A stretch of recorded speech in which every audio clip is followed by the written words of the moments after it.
Hi, friends. Hello, everybody. Welcome to our next rendition of Lit Chats with Rae and Hadley. Today, we are going to be talking about Act 2 of William Shakespeare's Romeo and Juliet. I know. At the beginning of the last video, I said we were going to be tackling Acts 1 and 2. However, if you made it to the end of that video, which was 30-something minutes long, you realize that Miss Rae and I need much more time to break down William Shakespeare's play. So we're going to tackle Act 2 in this one, and I am going to throw it over to Miss Rae, who has a copy of the play with her, to kind of start talking us through the beginning of the act. Miss Rae? All right. So we open Act 2. So we left Act 1 with both of the lovers realizing who each other was and just being like devastated about the whole thing. Also noting that, oh my God, but they're already so in love after this one kiss and one sight across the room and one poetic conversation. So we open Act 2 with Romeo's friends being like, where the heck is Romeo? They don't know where he is. They assume in their way that he's doing something naughty. That's their hope. Yeah. Right. That's the hope, that this has gotten him over Rosaline. Mm-hmm.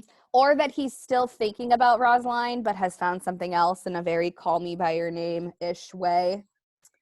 If you look at lines, kind of, I guess, 33 to 41, Mercutio says, if love be blind, love cannot hit the mark. There's a specific mark he's talking about and what love represents to hit it. And so now he will sit under a medlar tree and wish his mistress were that kind of fruit as maids call medlars when they laugh alone. Oh, Romeo, that she were. Oh, that she were an open arse and thou a poprin pear. So the hope is that if Romeo hasn't been able to find a new woman, maybe he's found some fruit that will suffice. It's like American Pie meets Call Me By Your Name. It's the whole, it's dirty. It's dirty. It's all dirty. It's Shakespeare. Yeah. He's got to keep those groundlings entertained. And this is saucy stuff, to use Shakespeare's favorite word. All right, so that's scene one, as we just learn where Benvolio and Mercutio assume Romeo is. But then we open scene 2 with Romeo seeing Juliet in the window. And this kicks off that beautiful balcony scene that is so infamous. It really is. Yeah. So I know that they're going to watch like 15, it seems like 15 different versions. Like six. Or they already have. Yeah, hopefully. And so I know we probably don't need to go into too much detail, but this is potentially the most famous scene in Shakespeare's oeuvre. Why? Like, what is it about this scene that makes it so iconic, to use the language of the youths? I think that it's the use of soliloquy is so well done here, in that we have these two characters who are speaking so much of their thought. And it's like Juliet's soliloquy turns into monologue, essentially, because he can hear her. But she is just speaking her thoughts aloud, but he's overhearing everything that she's saying. And he keeps kind of asking himself, like, at what point can I interrupt and say something? And we learn of just all these extended metaphors that are so beautiful. The comparison of Juliet to like different ethereal beings, like the stars and the moon and the sky. And it's so beautiful. It's so beautiful. He just continues to kind of wax poetic about how wonderful she is and how much he loves her. And it's delightful. And then we have that very famous line, Romeo, Romeo, wherefore art thou Romeo? And that's, I think, one of the most misunderstood lines in this play, because people hear the word wherefore and they think it means where, but it means why. Why are you Romeo, of all people? And then she pleads with him to deny thy father and refuse your name, or if you will not, be sworn my love and I'll no longer be a Capulet. Like, either you shed your name and shed who you are and shed your identity so you can be with me, or I will. Like, I don't care. Like, these two lovers are so entangled already that they are willing to throw off their entire identities and just like shed all that they come with to be with each other. And he's just overhearing this. And he's like, oh my gosh, should I keep listening? Should I interrupt her? And he just lets her keep kind of going on about that a rose by any other name would smell as sweet. Like, does it really matter that he's a Montague? I don't think it does, because he is who he is regardless of his family name. And I think that is such a universal theme, this idea that we aren't to be judged by the labels put upon us, but by who we are. Yeah, it really gets at identity, right? Like, are we our names? Are we our station in life?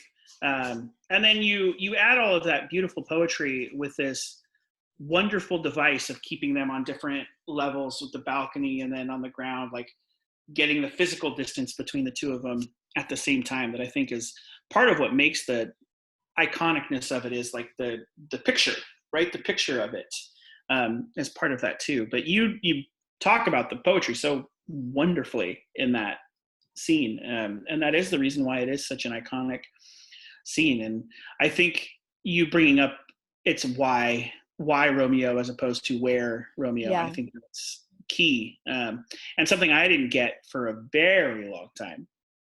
Like, it's one of those things. It's like, where are you? Oh wait, he's right there. That's where he is. But it's not where. It's why. Why? And it's such a, I don't know. Is there anything more universal than that? Why? Why are you? Why am I? Why are we? Why are we fated? Is where this will end up. Yeah. Nice.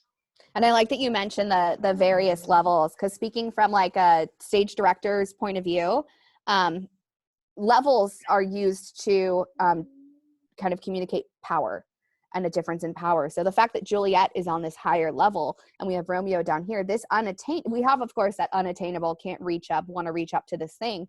But there's also this idea that in this moment, Juliet holds the power, right? He's at her house. He's pleading with her. He's waiting. He's standing back and not interrupting and not talking yet. And we have to remember that gender roles were so strict at the time. But we see that in this moment, Juliet's the one who holds that power over Romeo. And then when we get to the point that they decide to kind of seal their love and take their vow, we have Romeo has joined her on that same level of power, has come to that balcony. Yeah. Yeah. And I think that's and oftentimes he's not like straight up in the, like when I've seen it, it's not straight up in the balcony. It's like he's kind of there. It's still like a precarious situation, right? Because it's dangerous. This whole thing is reckless. And so he's not quite all the way up on that same level. But yeah, thank you for talking about that, the staging and why that works so well. All right. I don't think we need to do more on this scene. Oh, there's so much. I know you're probably right. I mean, we certainly can. I know. We can make this video just about the balcony scene and then do a whole nother video. I know we can't have another 33-minute video, but oh gosh, it's so tempting. So I just want to talk about the moon real quick. Yes. So it's this idea of he says he swears that he'll always love her. He's already heard her confess her love to him, and he wasn't meant to hear it, but he overheard, and she's like, oh my God, I'm blushing. But she wants to know if he is also true. And he says that, lady, by yonder blessed moon, I vow that tips with silver all these fruit tree tops, like is on the way to this beautiful poem. And she's like, no, swear not by the moon. And I think that this is a really interesting moment where her issue is that the moon is inconsistent, right? Swear not by the moon, the inconsistent moon that monthly changes in her circle orb, lest that thy love prove likewise variable. And this is an interesting concern that she has, because Romeo, lest we forget, this morning, we're still in the same day, let's not forget that, this morning, Romeo was obsessed with Rosaline. And now he's like, no, I will not swear by the moon, then I'll swear by something else, because I am not inconstant, because the moon changes and the moon wanes and the moon shifts its shape. And her concern is, I don't want you to be as inconstant as the moon is. And he's like, no, I won't be. However, also a teenage boy. Yeah. No shade, gentlemen, but a little bit of shade. A little bit of shade. And so they end with making a vow. And again, for the third time, let's remember, this is the same day. Same day. We're in the same day, but they have made a vow that they will marry. Like you do when you meet someone for the first time. Of course, right? So Juliet says she'll send her nurse to him to get the details of the where and the when and the how, but they are going to be married tomorrow at 9. Insane. Yes, it is insane, but it it lends itself to that idea that this is fated, right? Like there's nothing anyone could do to have stopped it. Their fates have been written in the stars. They really have. And their obsession is mutual. Like, yeah. Juliet is in this moment like a level 5 clinger. When she says she like wants to keep calling him back. And she says, bondage is hoarse and may not speak aloud, else I would tear the cave where Echo lies and make her airy tongue more hoarse than mine with repetition of my Romeo. So we have that great allusion there to Echo of Greek mythology, who just had to keep repeating the name of Narcissus. And so she's saying, I'll just repeat the name Romeo, Romeo, Romeo, Romeo, such that it would make Echo hoarse, like a voice. It's, yeah, she's... And I think it's important that it's the name, right? That it comes back to what was happening at the beginning of that. Mm-hmm. Right? It's important that it's the name that's being repeated over and over again. Yeah. So important are these names. Even if a rose by any other name would smell so sweet. So sweet. Yeah. And as Bret Michaels reminds us, every rose does have its thorns. It's true. So here we are. That's a deep cut. So hit Spotify, kids. Enjoy. The band is Poison. The band is the name of the band is Poison, and the song is Every Rose Has Its Thorn, and it's a great power ballad. It is. All right. We then come into scene 3. We open up after they've already exchanged that they're going to get married and like figure it all out. So then we of course open up with a friar. So for those of you who don't know, a friar is like a priest who is part of the fraternal brotherhood of priests. They have like additional vows and things that they take. They're prayer warriors essentially. So we open up on this friar, and he has this really interesting soliloquy turned monologue where he's discussing virtue and vice and plants. And we learn that he knows quite a bit about plants and nature. And he just has this great moment where he's talking about the fact that anything virtuous can turn to vice. So like anything good can turn to evil or like health to poison if it's misapplied. And vice sometimes by action is dignified. Like also sometimes things that would otherwise be considered bad or evil are justifiable. Like sometimes that's the right choice. And so that becomes very important to his character.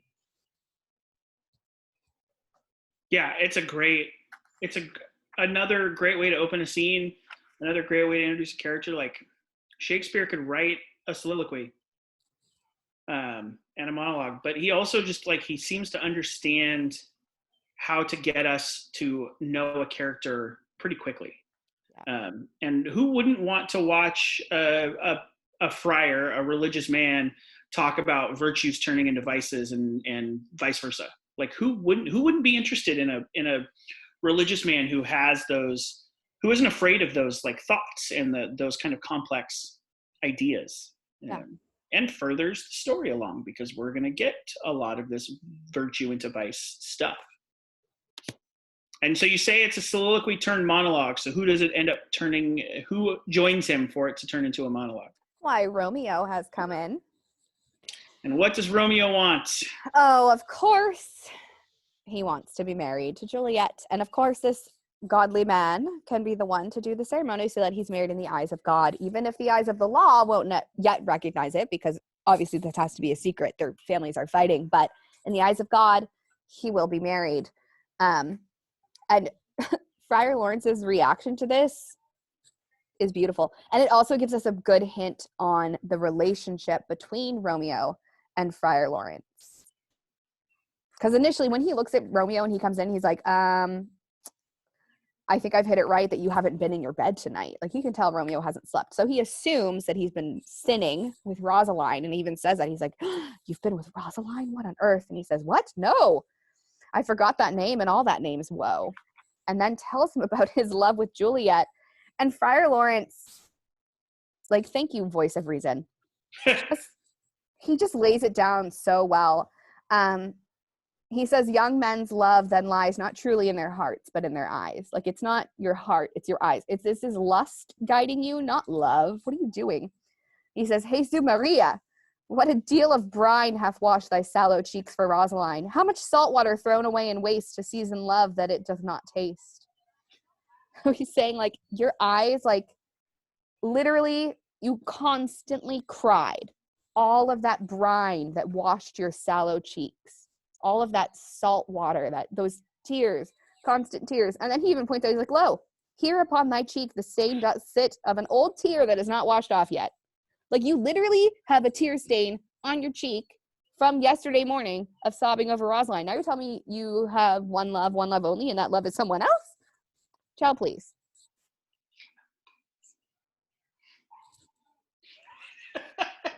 I mean, that's a really good summation of what's happening here, right? Like, oh, Rosaline? Oh, I've forgotten that name. Yeah. Yet, not even 24 hours ago, probably, you were like, I will never love another soul again. And let's be honest, at this moment, this guy, the friar, seems like the only, well, I guess the prince too, but like, they're the only voices of reason here. Like, all the other characters are bonkers in some way. But here we have Friar who is trying to provide reason. But what happens eventually? He eventually agrees. Okay. So why? Why does he agree if he thinks this is insane? It's also a really great line that reveals so much about his character. He says, in one respect, all thy assistant be. I'll help you. All right, sure. For this alliance may so happy prove to turn your household's rancor to pure love. Break that down for us, Hadley. What's he saying? All right. So he is saying, I will help you because maybe this will finally put an end to the warring families, right? This will turn the fact that your families hate each other into love because they will see that your love is so great. And this is obviously more than just about these two families, because in Act 1, Scene 1, we see how it's affecting Verona, like the entirety of Verona. And so the friar's like, this is a vice that is maybe worth it, right? Mm-hmm. It goes right back to his monologue. Like, this is a vice that is called for. I need to do this. I don't think it's the right thing for these two people, right? Like, Romeo, you clearly got some issues you need to work out. And any girl who would want to be married to you after knowing you for a day probably also has some issues she needs to work out. However, for the greater good of our existence in Verona, I'm going to agree to this because love has to be the conquering force here, right? Like, that's his thought. His thought is that love will kind of override the generational hatred. And you're right, it does tell us a lot about who the friar is as a character. It does. Although he does leave him with one warning when Romeo's like, let's go now. Friar Lawrence says, wisely and slow. They stumble that run fast. So take it slow, kiddo. Can't hurry love. No, you just have to wait. Can't hurry love. Exactly. All right. So that's scene 3. Scene 4, we learn that Tybalt has sent a letter to Romeo's house. And in that letter is a challenge upon his life. And this is important for a lot of reasons, but one, we got to remember that Tybalt does not lack in confidence in terms of swordplay, right? Like, he is a master swordsman, and so he feels pretty confident about his abilities here. Yeah. They even call him the Prince of Cats. Say he's the courageous captain of compliments. He fights as you sing prick song, keeps time, distance, and proportion. He rests his minimum rests, 1, 2, and a third in your bosom.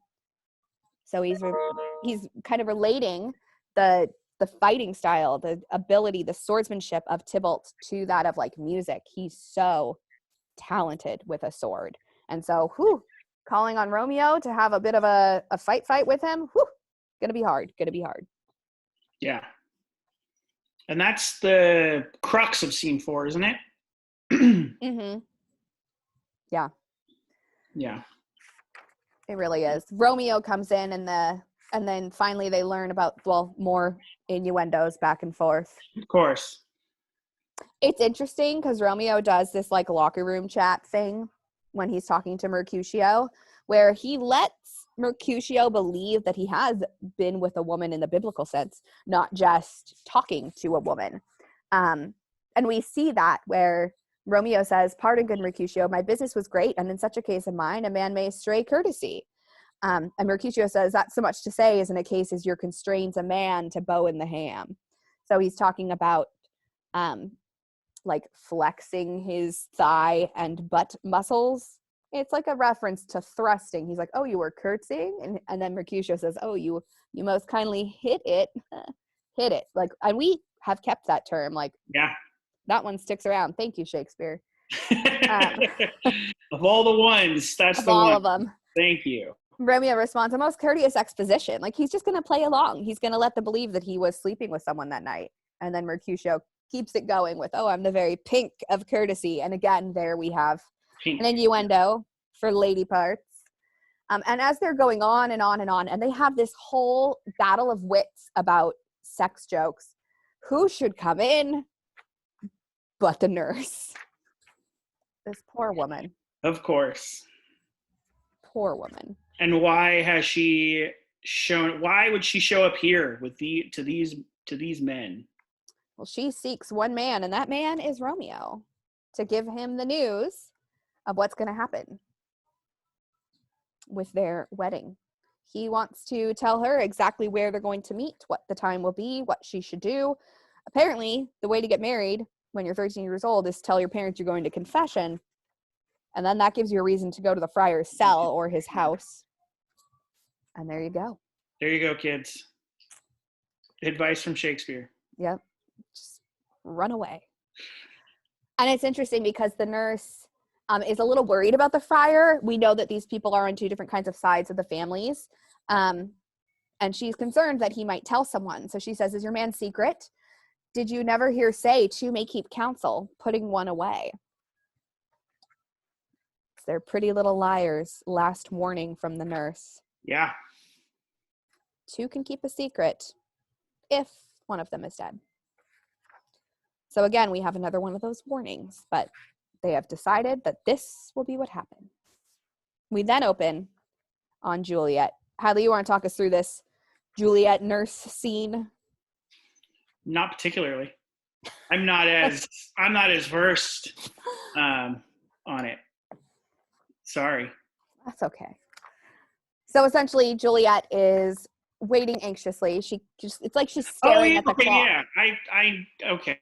Yeah, this is the scene where the nurse comes in and is like, I'm achy, right? Like she's waiting. She's making Juliet wait on her in order to get the information.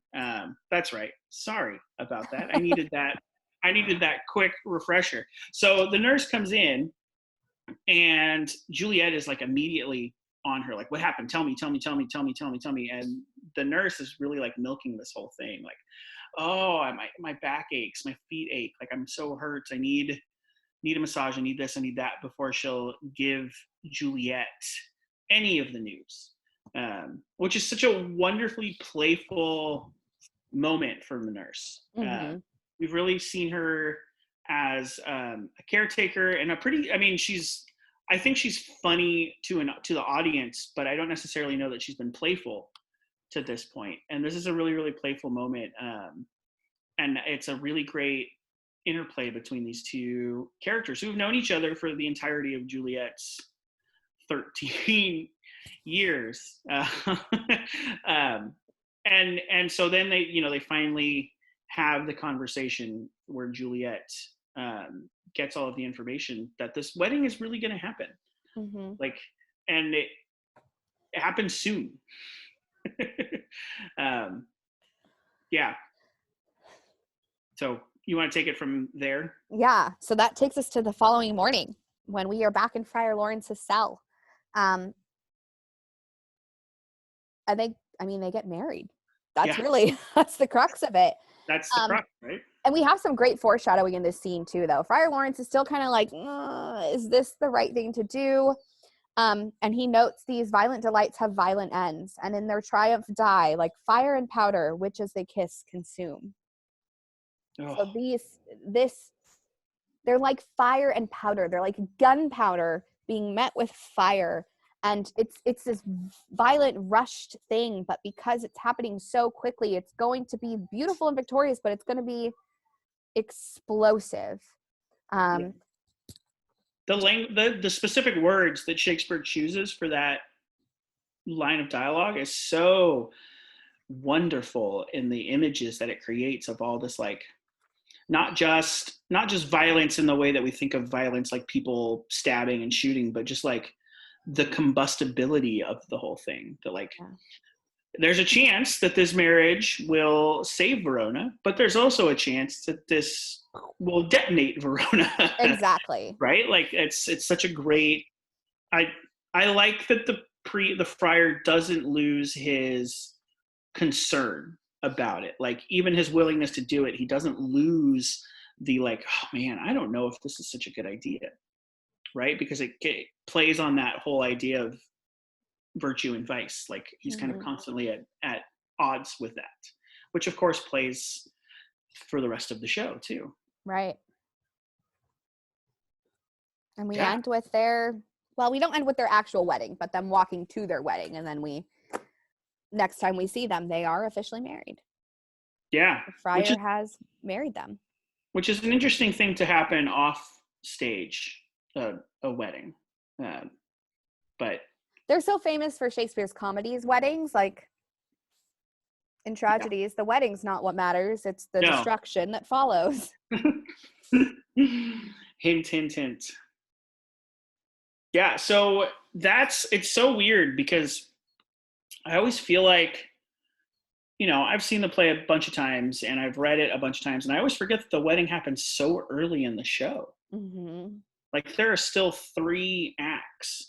And I know that the end of Act 3 is where the traditional, like, actual today's standards where they put the intermission. But